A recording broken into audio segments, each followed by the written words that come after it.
থেকে কি একটা যেন পেলাম। এখন আদা রসুন না আইসক্রিম সেটাই হচ্ছে দেখার পালা। থেকে উঠে তো চা তৈরি করতেছিলাম। আম্মা আজকে হচ্ছে আমরা চা দিয়ে বিস্কিট খাবো। আবহাওয়াটা আজকে একটু কেমন যেন ছিল। না বৃষ্টি না রোদ, অনেক প্রচুর পরিমাণে গরম কিন্তু পড়ে যায় এমন আবহাওয়া থাকলে। আজকেও কিন্তু অনেক বেশি গরম ছিল, আমার কাছে অনেক বেশি গরমই লাগতেছিল। একদমই তো বাতাস ছিল না, তার মধ্যে রোদও ছিল না, বৃষ্টিও ছিল না। তো আমি আমার চাটাকে নিয়ে হচ্ছে রুমে চলে এসেছি। আজকে হচ্ছে টোস্ট দিয়ে চা খাবো। তো এখন অনেক গরম পড়ে গিয়েছে, তাই অনেক গরমও কিন্তু লাগতেছিল। হচ্ছে সোজা ফ্রিজে চলে গিয়েছিলাম পানি খোঁজার জন্য। পানি খুঁজে না পেয়ে এটা কি খুঁজে পেলাম। এখন এটা যে আমার কি ভয় লাগতেছে, এটার মধ্যে যে এখন কি থাকতে পারে। আমার আম্মু আর আমার শাশুড়ি মায়ের কিন্তু একই স্বভাব। আইসক্রিমের বক্সে তারা হচ্ছে আদা রসুন ঢুকিয়ে রেখে দেয়। এখন আমার কি যে ভয় লাগতেছিল যে এটা কি নিয়ে আসতেছে এত আশা করে। আচ্ছা আপুরা, আপনাদেরও কি সেম প্রবলেমটা ফেস করেন আপনারা? অবশ্যই কিন্তু আমাকে কমেন্ট করে জানাতে একদমই ভুলবেন না। তো আমি হচ্ছে উপরের কাগজটা খুলে ফেলে দিয়ে কিন্তু খুব চিন্তা ভাবনা করতেছিলাম যে আসলে কি হবে আমার সাথে এখন।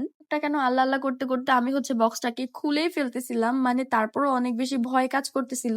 খোলার পর দেখি এটার মধ্যে সত্যি সত্যি আইসক্রিম ছিল। আমি তো মহা খুশি হয়ে গিয়েছিলাম, গরমের মধ্যে আইসক্রিমটা দেখে এত ভালো লাগতেছিল। আচ্ছা বাঙালি কি পরিবর্তন হয়ে গেল কিনা আল্লাহ জানে, বুঝতেছি না তো একদমই। এই হোক, আইসক্রিমটা পেয়ে তো আমি একদম খুশি হয়ে গিয়েছিলাম। এই আবহাওয়াতে একটা আইসক্রিম খাওয়ার খুবই প্রয়োজন ছিল। মজা করে আইসক্রিমটাকে আমি হচ্ছে বেড়ে নিতেছিলাম, আর অনেক মজা করে আইসক্রিমটাকে আমি খাবো, মানে একটু বেশি নিতেছিলাম কারণ আইসক্রিম আমার অনেক ফেভারিট একটা খাবার। ঠান্ডায় এসে আমি তো মহা খুশি হয়ে আইসক্রিমটা খাইতেছিলাম আর ভাবতেছিলাম এটা খাওয়া শেষ করে আবার কখন খাবো। আজকের মতো এই পর্যন্ত, আল্লাহ হাফেজ।